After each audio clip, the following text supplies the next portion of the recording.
Olá pessoal, então a gente vinha falando na primeira aula de laboratório sobre algarismos significativos, que são todos os algarismos que você escreve num valor experimental.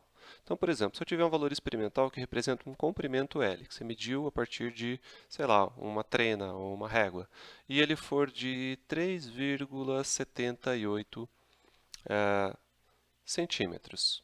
Esses algarismos aqui, eles representam uma confiabilidade da medida. Eu tenho certeza que ele tem mais que 3 centímetros, eu tenho certeza que ele tem mais que 7, e esse 8, se for um instrumento analógico, ele foi estimado, mas eu sei que ele ainda tem significado. Portanto, eu tenho 3 algarismos significativos. Veja que esse 8 eu tenho já uma certa incerteza sobre ele.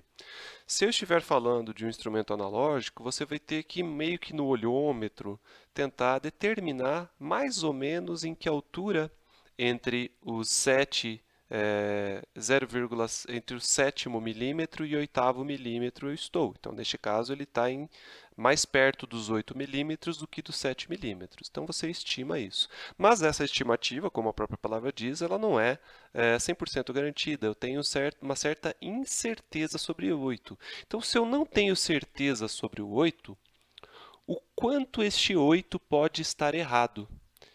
Numa medida experimental, seja ela um valor obtido diretamente a partir de um instrumento, ou então obtida a partir de operações matemáticas feitas com medidas experimentais, ele tem que estar acompanhado de um valor de erro.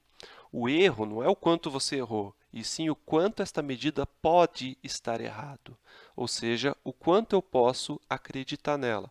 Muito comumente, na época de eleições, nas pesquisas eleitorais, a gente ouve isso, né? A tal do margem de erro, tantos por cento para mais ou para menos. Então, eu vou falar aqui com vocês de 4 tipos possíveis de erros que podem afetar uma medida, mas a gente vai trabalhar a matemática de apenas 2 delas. O primeiro tipo de erro a gente chama de erro sistemático. Antes de falar do erro sistemático, só então para exemplificar o que eu estou falando, se você diz, voltando no caso da medida, se você fala que L é 3,78, a forma correta de expressar isso é 3,78. Normalmente a gente coloca um parênteses aqui e coloca mais ou menos, ou seja, esse 8 aqui pode estar acima ou abaixo um certo índice.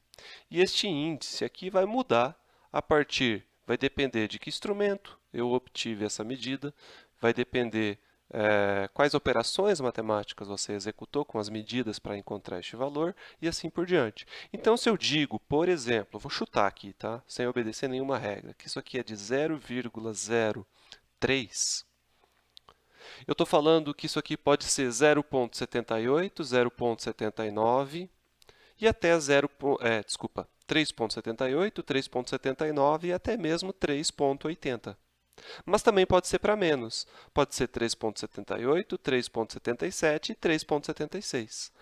Tanto a medida quanto o erro têm que estar na mesma unidade. Centímetro, nesse caso. Você não pode ter uma medida em centímetro e o erro expresso em milímetro. Por isso que eu coloco parênteses, porque a unidade serve tanto para a medida quanto para o erro. Outra coisa importante, quando você expressa uma medida acompanhada do seu erro, a precisão tem que ser a mesma. Ou seja, você não pode escrever a medida com 3 casas decimais e o erro com 2. Nem tampouco você pode escrever a medida com 2 casas decimais e o erro com 3. Não. Se eu coloco 2 casas após a vírgula, o erro tem que ter 2 casas após a vírgula. Normalmente com um significativo apenas o erro. Tá? Então, essa é a forma de expressar corretamente uma medida experimental. Aqui o valor, aqui o erro, ambas na mesma unidade, portanto, a unidade pode estar do lado de fora do parênteses, tá? E com a mesma precisão. De preferência com um único algarismo significativo, ou seja, você não vai escrever isso aqui, ó, 13. Isso aqui está errado. Se você escrever 13, na verdade, você vai arredondar para cima. Erro sempre se arredonda. Se você encontrou 13, você vai arredondar para cima. Mas depois do 1 vem o 3. Não importa. Você vai falar que isso aqui é 2, 0. Erro só tem um algarismo significativo e sempre arredonda para cima. Porque erro representa para a gente o que de pior você pode estar cometendo. E você sempre vai jogar no pior hipótese possível, quando você cometer o maior número de erros possível. Portanto, se você encontra 0,13, você vai expressar como 0,20, com um significativo e o mesmo número de casas decimais que é medido. Ok? Dito isso, vamos só falar brevemente sobre os tipos de erro. Erro sistemático é aquele erro que afeta igualmente todas as medidas. Por que isso pode acontecer? A fonte mais comum de um erro sistemático é um instrumento de medida mal calibrado. Então, digamos que você tem uma balança, mas ela não foi tarada corretamente, ou seja, ela esteja, ou zerada, se você preferir. Quando você deixa sem nada em cima do prato da balança, ela marca 1 grama. O que vai acontecer? Todas as medidas de massa serão acrescidas erroneamente de 1 grama. Então, é um erro que afeta todo mundo de forma igual. Um termômetro mal calibrado, né? Ou então você faz um experimento num local onde tem algum fenômeno atmosférico que está afetando por igual todos os fenômenos que ali acontecem. Normalmente, se você descobre o erro sistemático, é fácil de corrigi-lo. Basta você descontar aquele erro de todas as medidas. A questão é que às vezes a gente não sabe que um instrumento está mal calibrado. E ele vai acontecer e vai afetar todas as medidas por igual e você nem vai saber disso. Você só vai perceber no final que o valor que você deveria ter encontrado difere muito do valor previsto pela teoria. Então, não tem muito a que se fazer para evitar erros sistemáticos ou corrigi-los ou levá-los em consideração, a não ser tomar cuidado que as coisas estejam todas no seu estado de boa calibração e que você consiga fazer o experimento, executá-lo da melhor maneira possível. Outra fonte de erros são os erros aleatórios. O erro aleatório foi funcionar da seguinte maneira. Digamos que você tenha que medir a massa de água que esteja dentro de um copo. Aí você coloca na balança. Uma balança bem precisa, que meça décimos de gramas. Você encontra que tem 120,00 gramas. Aí beleza. Aí você tira ela, você tem que esquentar a água, você tem que fazer alguma outra coisa e tem que medir de novo a massa. Ao invés de 120, deu 120,05. Aí você vai medir de novo, dá 119,87. Aí você vai medir de novo, vai dar 120,11. Ou seja, toda vez que você vai tirar uma medida, ela dá um pouquinho diferente. Por que ela pode dar um pouquinho diferente? Porque pode acontecer diversos fatores no meio do caminho que você não consegue nem determiná-los, de tão numerosos que são. Pode ser que um pouquinho da água evapore. Pode ser que um pouquinho de sujeirinha caia dentro da água. Pode ser que no meio do caminho, enfim, você bata uma corrente de vento e isso perturbou a balança, que é de alta precisão, e a medida ali foi um pouquinho diferente. Então, se você tira 10 medidas, eventualmente pode ser que as 10 sejam todas meio diferentes. Por quê? Porque acontecem fenômenos que influenciam nessas medidas. Mas esses fenômenos são tão numerosos e tão difíceis até mesmo de identificar que você não consegue dizer qual é cada um deles. Não são vários erros sistemáticos. São vários erros que aconteceram em momentos diferentes, de forma diferentes e afetaram diferentemente a medida. Então, a gente chama de aleatórios porque a gente não consegue identificar. Tá? Então, eu vou caracterizá-lo da seguinte maneira. São erros que ocorrem diferentemente em cada medida, que deveria ser igual, devido a fatores exógenos, numerosos e de difícil identificação. Então, é tão difícil que a gente não identifica. Então, por que você faz isso? No meu exemplo da massa.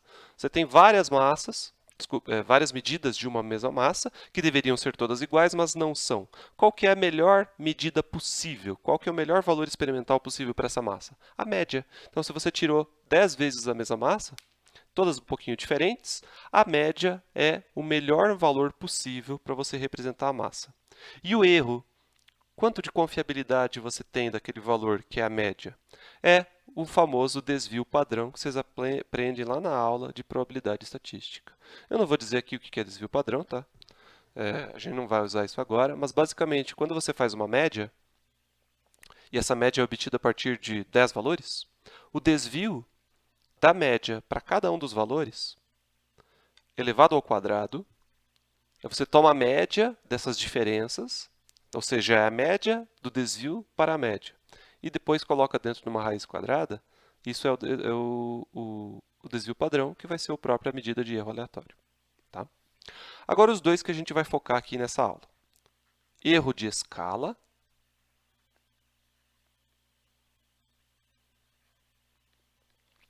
é o erro inerente ao instrumento de medida. E, além disso, temos o erro propagado. Então, quando a medida é direta, quando você obtém ela diretamente, a partir de um instrumento, ela vai estar acompanhada de um erro de escala. Agora, quando a medida é indireta, na aula passada eu fiz um cálculo de energia cinética, por exemplo. Essa energia cinética tem um erro, mas ela não é diretamente medida. A energia cinética vem de uma massa e de uma velocidade. Então, eu fiz operações com essas medidas, que é a massa e a velocidade, cada uma delas com um erro, e o erro de cada uma delas afeta o resultado do cálculo. De que maneira ele se propaga, por isso a gente chama isso de erro propagado. Então, ele não está atrelado a um instrumento de medida, porque ele não é vinculado a uma medida obtida diretamente, a partir do instrumento. Então, é um erro oriundo de operações matemáticas realizadas a partir de outros valores experimentais e suas incertezas. Eu vou dar um exemplo, depois vocês vão entender melhor o que eu quero dizer. Então, como as medidas têm incertezas, que são os erros, se você opera elas matematicamente, o resultado dessa operação também vai ter um erro. Só que não vai ser de uma medida direta, vai ser um erro propagado. Como a própria palavra diz, ele se propagou a partir das operações matemáticas. Antes de falar do erro propagado, vamos falar um pouquinho mais do erro de escala. O erro de escala vai ser bem fácil aqui nos nossos experimentos. Existem algumas regrinhas, mas a gente vai usar a mais simples de todas, que é o seguinte. Vai ter só dois tipos de erro de escala para nós. Instrumentos analógicos, que é a régua, que são aqueles que você tem que estimar o último algarismo, sabe?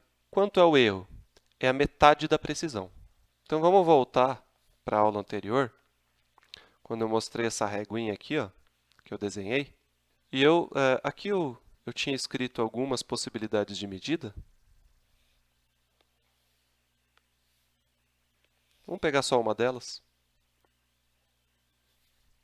Supomos que essa medida aqui, você vai tirar a leitura nessa régua de cima e encontrar L igual a 3,7. Certo? Ele tem que vir acompanhado de um erro, mais ou menos. Qual é a precisão desta medida? A precisão dela é de 0,5 centímetros. Porque o que é precisão de um instrumento? É a menor medida que você obtém com certeza, ou seja, a distância entre dois risquinhos consecutivos, se você quiser pensar assim. Então, a distância entre o 1 e esse risco vermelho, é 1 para 1,5, então vai dar 0,5. Será que o erro é 0,5? Não. O erro está errado, porque é a metade da precisão. Então, seria 0,25. Só que daqui eu incorro em um outro probleminha. Eu tenho a medida com uma casa decimal e o erro com duas. O erro sempre tem que ter a mesma precisão que a medida. Então, o que você faz? Você arredonda para cima. Então, aqui fica 0,3, tá? Mesmo que não fosse 5, fosse 4 aqui, ou 3 ou 2, erro sempre arredonda para cima. Então, você vai colocar 0,3 centímetros. Ok? É metade da precisão. E neste caso aqui, da régua milimetrada. Muito bem. A precisão, como diz o próprio nome, é milímetro, é milimetrada, né? Então, você vai tirar essa medida aqui, que deu 3,7 passou do 0,5, chegou aqui no 8, 3,78, né? Esse aqui é duvidoso, mais ou menos quanto? Qual é a precisão neste caso? 0,1, né? Aqui, ó, 20, né? Ponto 01, 02, 03, 04, 05, 06, 07, 08, 09, 21. Então, a precisão é 0,1. Será que este é o erro? Não, o erro é a metade da precisão. Então, é 0. Divide 0,1 por 2, 0,5. Aqui já casou certinho. O número de casas decimais é igual ao número de casas decimais acompanhado da unidade de centímetros. Tá? Você nunca vai poder escrever isso daqui, ó. L igual a 3,78 centímetros mais ou menos meio milímetro. Apesar da informação estar correta, a representação está errada. Se a medida está numa unidade, o erro tem que estar na mesma unidade. Tá? Isso aqui causa confusão. Tá? Então, você tem que transformar esses milímetros para centímetros, portanto, 0,05 centímetros. Ok? Então, isso daqui está errado. Tá? Então, toda vez que a gente tiver um instrumento analógico, a gente vai procurar a precisão dele, divide por 2, e isso vai ser igual ao erro de escala. Tá? E o instrumento digital você não estima, né? Você não tem essa possibilidade de estimar. Então, quando o instrumento ele é digital,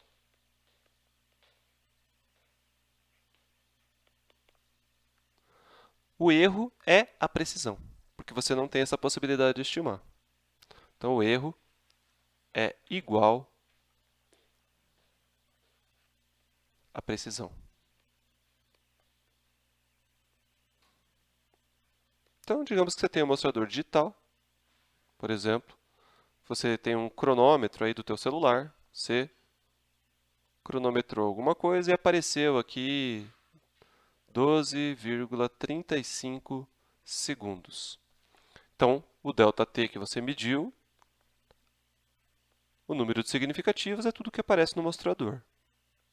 Claro que às vezes você tem um erro aqui que não é o erro do instrumento, é o erro do operador do instrumento, que é você, o tempo de reação de acioná-lo. Mas vamos supor que ele foi acionado por algum outro dispositivo automático, que não seja humano. Tá? O erro aqui é mais ou menos a precisão. Qual que é a precisão? É centésimo de segundo, ou seja, 0,01. E aí você não vai dividir por 2. No instrumento digital, o erro é a precisão, porque você não tem aquela possibilidade de jogar, de olhar e tentar inferir em que ponto entre um risquinho e outro eles estão. Quando você faz isso, você corre um erro de, no máximo, a metade da precisão, né? Vamos voltar para aquela régua lá. Quando você faz isso aqui, ó, deixa eu dar um zoom. Quando você faz isso aqui, e você estima que ele está aqui, mais ou menos, o erro que você está cometendo é, no máximo, saber se ele passou da metade ou se ele não chegou na metade, ou seja, esse risquinho cinza claro que eu tracei aqui.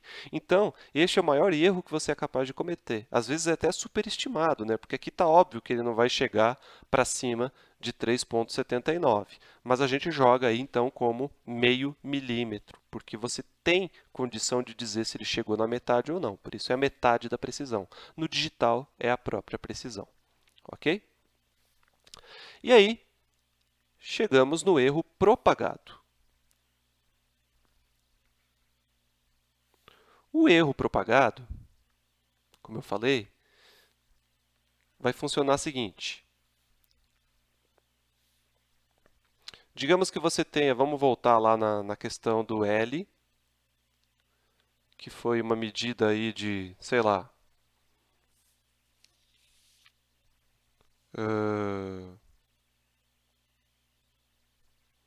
125,34 centímetros. Agora, vamos colocar o erro dela. Digamos que ela tenha sido medida com uma régua. Então, vai ser mais ou menos 0,05 centímetros. E ele percorreu isso em um ΔT igual a 22,42 segundos. E você queira saber a velocidade. O que vai acontecer? Primeira coisa, você tem que transformar isso aqui para metro, tá? Para a velocidade sair em metro por segundo. Então, você transforma tanto o erro quanto a medida.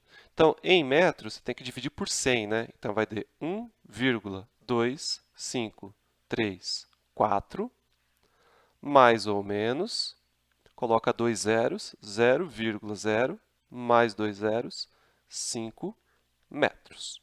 Ok? Então, a velocidade vai ser 1,2534, mais ou menos o erro, dividido por 22,42. Vamos supor que é um instrumento digital, portanto, o erro é de 0,01. E aí, você vai encontrar um resultado aqui, né? Quanto que vai ser o resultado disso? Se você não estivesse se importando com os algarismos significativos, você encontraria 0,055905 e assim por diante. Mas aí você tem que obedecer às regrinhas de algarismos significativos, que é o seguinte: no caso da divisão, o resultado tem que ter o número, a quantidade de significativos da parcela que tem menos significativos, que nesse caso é 4, né? 1, 2, 3, 4, porque o numerador tem 5. Então, você tem que matar aqui na quarta. A gente chama isso de truncar. É quando você interrompe a representação. Então, isso daqui vai ser igual a 0,0559 e aqui esse daqui arredonda para 1. Mas também tem que ter um erro. Este erro que tem que acompanhar essa medida não é um erro de escala, porque a velocidade não foi medida diretamente. É um erro propagado. A forma de encontrar esses erros propagados usam derivadas parciais, que é um conteúdo que você ainda vai ver em cálculo 2. Mas, por sorte, a gente consegue elencar regrinhas. Eu só não vou conseguir demonstrar essas regrinhas porque usa as derivadas parciais. Existem 4 regrinhas que vão ser suficientes para a grande maioria dos experimentos que a gente vai encontrar, que é como proceder com o erro quando você divide duas parcelas, quando você multiplica duas parcelas, quando você soma duas parcelas e quando você subtrai duas parcelas. Tá? Normalmente, essas regrinhas vão dar uma continha, ou seja, para você escrever o erro, você vai ter que fazer uma outra conta. Então, você vai ter que fazer duas contas, uma para determinar a medida e outra para determinar o erro. Este erro aqui vai dar várias casas decimais. E para que serve a regra de significativos? Para saber qual que é o último significativo, porque aí você vai saber até onde que você representa o erro. Neste caso, você vai representar o erro com 1, 2, 3, 4, 5 casas decimais e ambas em metros por segundo. Um pouquinho mais para frente eu vou fazer o exemplo aí para demonstrar como que isso aqui vai acontecer. Tá? Vou elencar só as regrinhas antes disso. Então vamos lá. Supondo que você tenha medidas, valores, né? Duas só, x e y. São valores, são, sei lá, posições, não importa, são valores aqui. E você tem os erros. Para representar o erro de x, eu vou usar a letra delta minúsculo, que é tipo um 8 sem o pedacinho de cima. Então, é o delta minúsculo x e o delta minúsculo y. De maneira que você quiser representar a medida x, você vai ter que escrever x mais ou menos delta x. Ou y mais ou menos delta y. E digamos que você queira, vamos começar da mais simples para a mais complexa, somar os dois. X mais ou menos delta x, soma com y, mais ou menos delta y.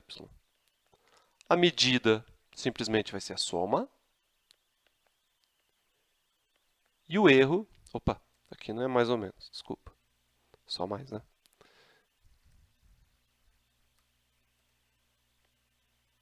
E o erro é a soma dos erros. Então, simples, né? A partir da regra de significativos para soma, você vai determinar quantas casas decimais você vai representar para o erro. Subtração. X mais ou menos ΔX menos Y mais ou menos ΔY. Esqueci de escrever o Y aqui em cima, né?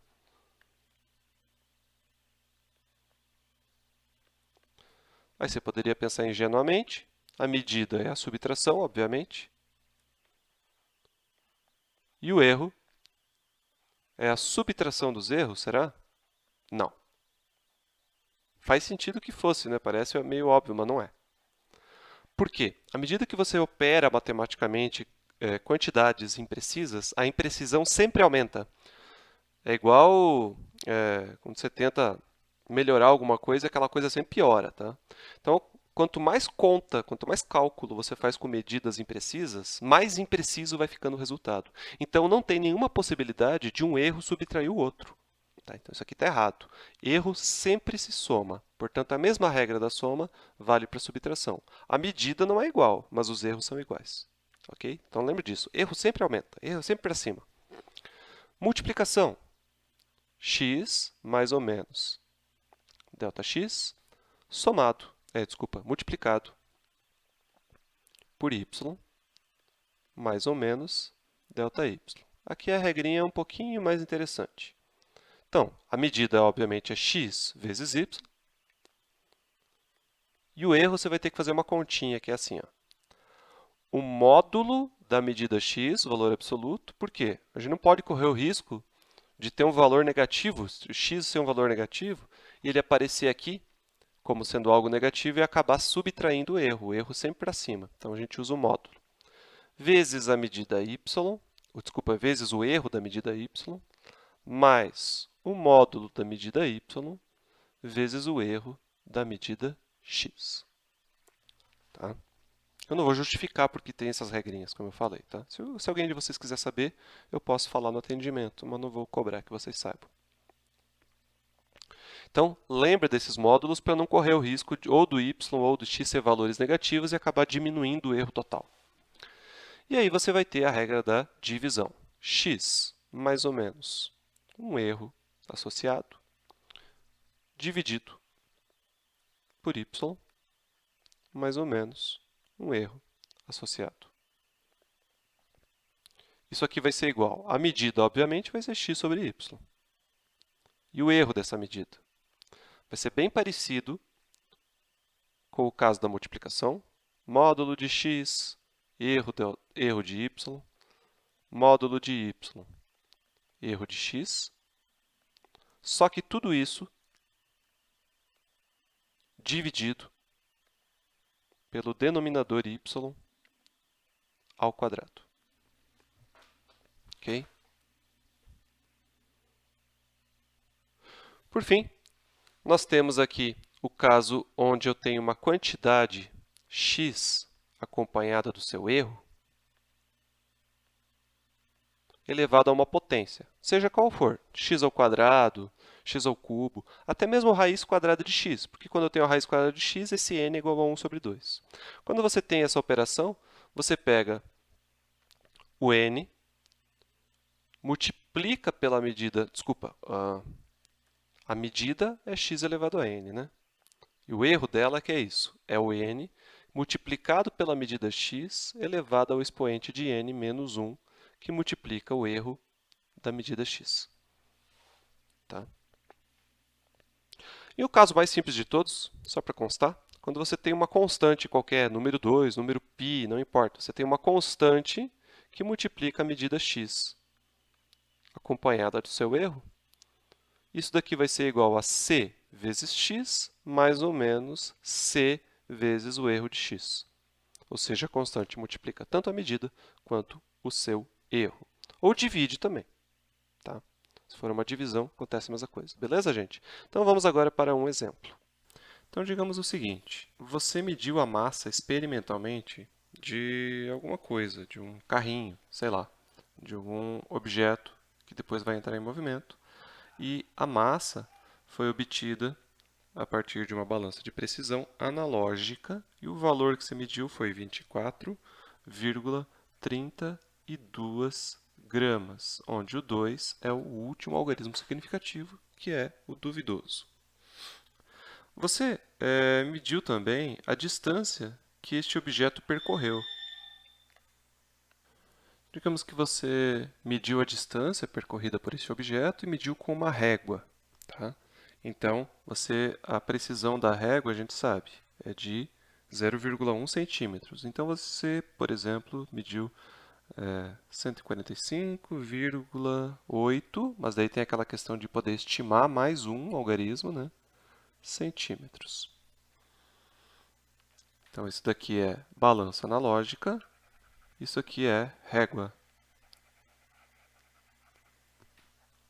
E o tempo, digamos que você colocou uns sensores, para você não ter que fazer isso no cronômetro, onde tem um erro humano envolvido, que é muito grande, de ter o tempo de reação de acionar o cronômetro. Então você utilizou sensores. E a sensibilidade desse sensor é de 0,01 segundos. Ele é digital, então você não tem estimativa. Então você vai ter 0,46 segundos sem nenhuma chance de estimar nada. Isso aqui é digital. O que eu vou fazer para você são duas perguntas simples, mas você vai ver que dá um certo trabalhinho. Qual a energia cinética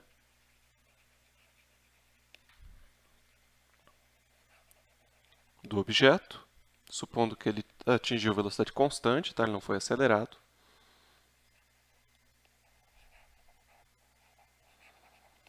com um número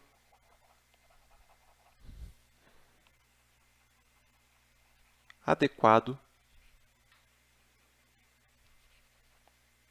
de algarismos significativos. Muito bem. A energia cinética é bobeira, né? Energia cinética é mv ao quadrado sobre 2. Onde este v você vai determinar dividindo o L, que é a distância percorrida, pelo ΔT. A massa aqui, a única coisa que você tem que transformar para quilogramas, né? Para ela ficar em unidade de sistema internacional. Então, se essa fosse só a tua única preocupação, estaria muito simples. A questão é que a gente quer toda aquela correspondência de algarismos significativos, levando em consideração as questões aí das regrinhas que foram vistas na aula passada. Então, a primeira coisa que a gente vai fazer é calcular a velocidade. Qual é a velocidade? É a distância, que é em metros, não em centímetros, tá? Primeira coisa que temos que fazer é transformar isso daqui, ó, essa medida, 145,81 centímetros para metro. Vai dar 1 metro, né? 0,4581. O número de significativos não pode mudar, tá? Então, ele continua aqui com 5 significativos. Dividido pelo tempo. 3,46. O resultado dessa divisão, se você fizer na calculadora, você vai descobrir que dá 0,4214116, tralalá, metros por segundo. Se você não tivesse preocupação nenhuma com os algarismos significativos, era a vida que segue, né?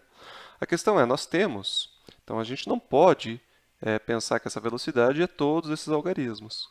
Qual que é a regra da divisão e da multiplicação? Você para nos significativos igual ao mesmo número de significativos da parcela que tem menos significativos, que é quem? O tempo. Tem quantos? Tem 3. Então, você vai parar em 3. 1, 2, 3? Não. Mais 1. Por quê? Porque você para aqui. Porque o zero é um zero esquerda. Zero à esquerda do primeiro não nulo não é um algarismo significativo. Ele só tem a utilidade de posicionar a vírgula. Então, esse resultado é 0,421. Se a pergunta que eu fizesse fosse sobre a velocidade, a gente simplesmente desprezaria esses dois caras. Como a gente ainda vai utilizar essa velocidade em cálculos subsequentes, nós vamos utilizar o número completo, aí, com todas as casas decimais, só vamos usar o travessão em cima do 421 para lembrar aonde que terminam os significativos. Muito bem. A energia cinética, portanto, é a massa vezes a velocidade ao quadrado sobre 2. Substituindo os valores, a massa você não vai usar quilogramas, você vai usar ela em gramas. Então, não é 24,32, você tem que dividir por 1000, né, para ter ela em quilogramas. Então, a vírgula vem uma, duas e mais uma. Então, é 0,02432. 0,02432 vezes 0,421,416 dividido por 2. Novamente, se você não tivesse nenhuma preocupação com algarismos significativos, faz na calculadora com todos esses algarismos que você tem à sua disposição e encontra aqui um resultado que é o seguinte: 2,1595138. E tem mais, né? Vamos parar por aqui. Óbvio que você não vai expressar com todos esses algarismos. Por quê? Você tem que obedecer, né? Aqui você vai ter quantos significativos? 4.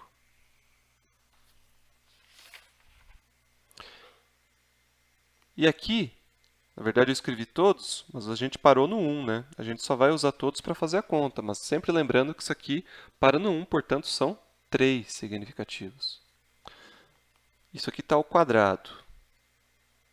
Então, o resultado da velocidade ao quadrado é um número com 3 significativos que multiplica outro número que também tem 3 significativos. Então, o resultado disso aqui vai ficar com 3 significativos. Aí você vai multiplicar um número com 3 significativos por outro que tem 4. Quem vai vencer? O que tem 3 significativos. Quando você divide por uma constante, que é o 2, o número de significativos do resultado não muda. Ou seja, o resultado como um todo tem que ficar com 3 significativos. Neste caso, o que vem antes da vírgula não é um zero, portanto, o 2 conta como significativo. Então, é o 2, o 1 e o 5. Matou ele aqui, ó. Agora, este é o resultado final que a gente quer? Sim, este é o resultado final. A gente não vai usar esse número para fazer outras contas. Então, agora sim, a gente não precisa escrever todos esses números aqui. Mas eles ainda têm uma serventia para saber se a gente vai arredondar esse 5 para 6 ou vai manter ele como 5. Como esse número que vem depois do 5 é maior do que 5, a gente vai escrever isso daqui como sendo 2,16 joules. Vezes 10 na menos 3. Bom, então essa é a resposta da letra A. Então isso vai me dar uma forma correta de escrever o resultado que você obteve experimentalmente sem colocar algarismos de mais, que não tem significado, ou de menos, que comprometa a precisão do teu resultado. No entanto, isso aqui ainda não tem um nível de confiabilidade. Você não sabe o quanto você consegue acreditar esse número, o quanto por cento para mais ou para menos que ele te dá um grau de confiança. Então, qual que é a pergunta B? Qual é o erro propagado associado à energia cinética? Muito bem. Então, como é que a gente faz essa questão do erro propagado? Primeiro, vamos pensar nos erros de escala, né? Se a balança ela é analógica, vou fazer aqui em vermelho. A massa, na verdade, se você fosse fazer um relatório, você não pode escrever aquele número que eu escrevi lá anteriormente, que era 24,32. Não. Já na medida, você vai ter que colocar o erro, mas é o erro de escala, mais ou menos. Quando é um instrumento analógico, o último significativo foi estimado, ele é duvidoso. Portanto, ele vai ter uma precisão de mais ou menos 0,05. A unidade vem tanto no erro quanto na medida. Ele vem aqui fora, serve para os dois. Instrumentos analógicos sempre vão ter um erro de escala igual a metade da sua precisão. Então, a precisão é de 0,1 grama, o erro vai ser de 0,05 gramas. O L foi obtido com uma régua. E aí, o resultado aqui da medida foi de 145,81. Portanto, você precisou estimar 0,05 centímetros. E o erro do cronômetro É um instrumento digital, não tem estimativa, portanto, você assume que seja 3,46 mais ou menos 0,01 segundo. No entanto, você não usou a massa e o comprimento nessas unidades. Você tem que transformar a unidade. Quando você transforma a unidade da medida, você acaba transformando a unidade do erro também. Então, a unidade, a massa aqui pode ser escrita como sendo 0,02432, portanto, o 2 agora está na primeira, segunda, terceira, quarta, quinta casa decimal. Então, o erro também vai estar lá, 0,0 1, 2, 3, 4, vai estar aqui.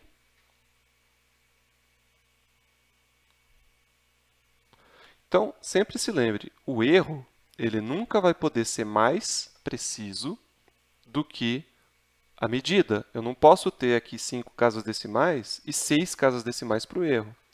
A medida termina onde começa o erro, né? Então, por isso que eu parei aqui na quinta casa, porque o erro começou aqui na quinta casa. Então, no caso do L, você não vai usar em centímetros, você vai usar em metros, então vai dar 1,45, 81, mais ou menos 0,123 na quarta, né? 1, 2, 3, vai ficar aqui. Deixa eu copiar esse quadro aqui para a próxima página, não vai ter espaço para a gente concluir aqui. Então, vamos lá. E o erro da energia cinética? Não vai ser um erro de escala, porque a energia cinética não foi medida a partir de um instrumento, ela foi obtida a partir de cálculos feitos a partir de medidas. Então, o erro destas medidas obtidas diretamente vai ter que ser propagado, por isso são erros propagados. Então, nós temos aqui, primeiro, que calcular o erro da velocidade, porque a velocidade já não foi medida diretamente. A gente teve que encontrar a velocidade a partir de uma divisão. E qual é o erro de uma divisão? Se vocês lembram lá que a gente discutiu, se você tem uma medida x, mais ou menos o seu erro, dividido por uma medida y, mais ou menos o seu erro, o resultado disso vai ser x sobre y, naturalmente, mais ou menos a medida x em módulo, que multiplica o erro da medida y, mais o módulo da medida y vezes o erro da medida x, dividido por y ao quadrado. Então, no caso, nós temos a velocidade, que vai ser o quê? O L mais ou menos o erro de L, dividido pelo tempo, mais ou menos o erro do tempo. O resultado de V a gente já obteve, né? Foi 0,421. E o erro? O erro vai ser o seguinte, vai ser a medida L, só escrever direito, a medida L que multiplica o erro do intervalo de tempo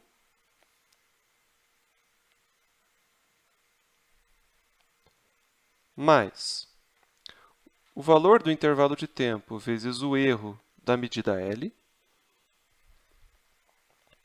dividido pelo valor do intervalo de tempo ao quadrado.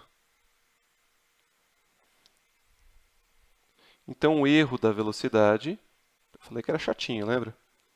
O erro da velocidade vai ser 1,4581, que é o valor de L em metros, multiplicado por 0,01, que é o erro do tempo, do cronômetro, mais o valor do tempo, 3,46, que multiplica o erro de L, que é 0,0005. Tudo isso dividido por 3,46 ao quadrado. O resultado disso, eu vou escrever com bastante casas decimais, porque eu não sei até onde que depois eu vou ter que matar elas, vai dar 0,0013662. Então, Então, este é o erro da velocidade. Se nossa pergunta fosse só sobre a velocidade, a gente poderia falar o seguinte, olha, a velocidade, portanto, vai ser 4, 2, 1, mais ou menos 0, quantas casas decimais que nós colocaríamos? Ora, eu tenho precisão aqui até na terceira, então faz sentido que eu coloque 0, 0, só que aqui ao invés de 1, eu vou arredondar para cima, é 2, tá? Erros a gente sempre joga para cima, diferente das medidas. As medidas, se fosse aqui uma medida, você colocaria só 1. Para erro, você sempre joga para cima. Isso se a pergunta fosse sobre a velocidade. Você escreveria ela desse jeito aqui. Mas eu não vou parar aqui. Então, não faz sentido eu já arredondar o meu erro propagado. Eu vou continuar fazendo o meu cálculo e arredondar só no final. Tá? Então, por enquanto, eu não vou parar aqui.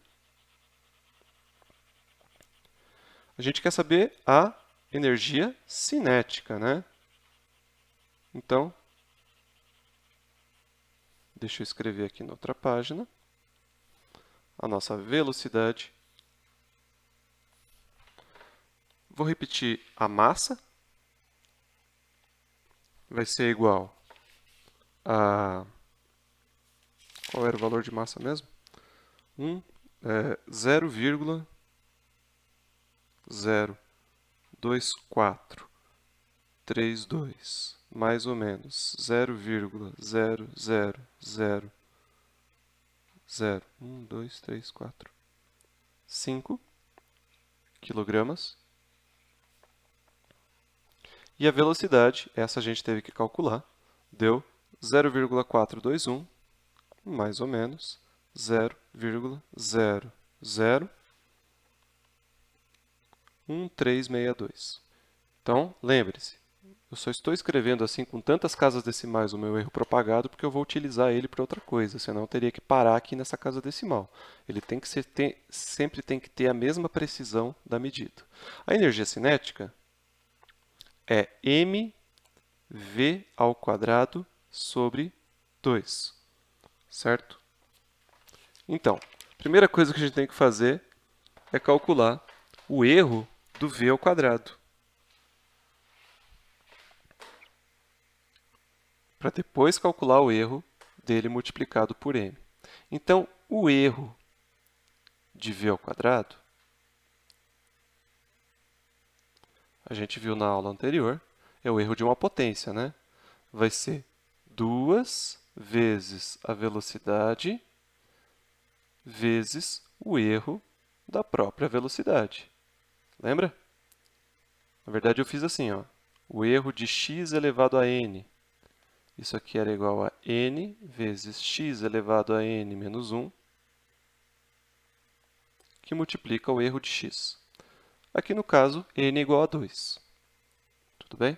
O erro da velocidade ao quadrado vai ser igual a 2 vezes 0,421 vezes 0,001362. O erro da velocidade ao quadrado será 0,001147. E, finalmente, qual é o erro da energia cinética? É o erro de uma multiplicação. Então, lembra da aula passada como é que fica o erro da multiplicação? Primeiro tem uma constante aqui, a constante só vai depois multiplicar o próprio resultado do erro. Vai ser a medida m vezes o erro de v ao quadrado mais v ao quadrado, que multiplica o erro de m. Então, o erro da energia cinética será 0,5, que é meio, né? Que multiplica o valor da massa, 0,02432, que multiplica, aqui eu vou ter que fazer uma linha inteira que vai ficar meio comprido, que multiplica o erro de v quadrado, que é esse trambolhão aqui, 0,001147, mais o valor da velocidade ao quadrado, que a gente não fez a conta ainda, né? A velocidade ao quadrado é 0,421 elevado ao quadrado. Depois eu faço na calculadora. Multiplicado pelo erro de m, que são 5, 10 na menos 6, né? 1, 2, 3, 4. Então não é na menos 6, é na menos 5. 2, 3, 4, 5. 0,1, 2, 3, 4, 5. Então, a gente faz essa continha aqui na calculadora e encontra 0,00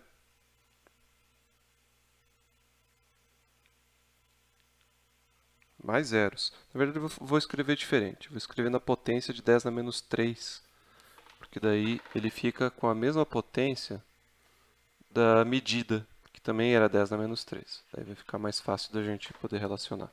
Então vai ser 0,0183, tralalá, vezes 10 na menos 3. Aqui tem unidade, né? É joule. Será que eu tenho que escrever todos esses algarismos? Lembra o valor da energia cinética? Com os algarismos significativos, isso aqui dava, vamos voltar lá, aqui, ó, 2,16. O 6 já era o último significativo. Então, é 2,16, 10 na menos 3. Então, eu já deixei aqui com a mesma potência de 10 de propósito, sabendo, para que a gente perceba, que só esse primeiro algarismo aqui, ele vai ter a mesma precisão que a própria medida. Não faz sentido esse 8, não sei o quê. Então, a gente vai arredondar ele para cima. Aqui, a gente arredondaria para cima de qualquer jeito, porque aqui tem um 8. Mas mesmo que fosse um 2 aqui, a gente sempre arredonda para cima. Tá? E erro só tem um significativo. Não faz sentido colocar 12. É sempre só um significativo. Então, a medida, o resultado final, que a gente vai encontrar, caso precisasse fazer isso, é a energia cinética, sendo igual a 2,16 mais ou menos 0,02. Atenção, quando tem potência de 10, ela tem que valer tanto para a medida quanto para o erro. Então, aqui tem a potência de 10 e a unidade. Então, essa é a forma correta de expressar este cálculo, sabendo que ele foi obtido a partir de dados experimentais. Bastante trabalhoso, né? Mas assim a gente tem uma confiabilidade do que a gente está fazendo. Beleza, gente? Até mais.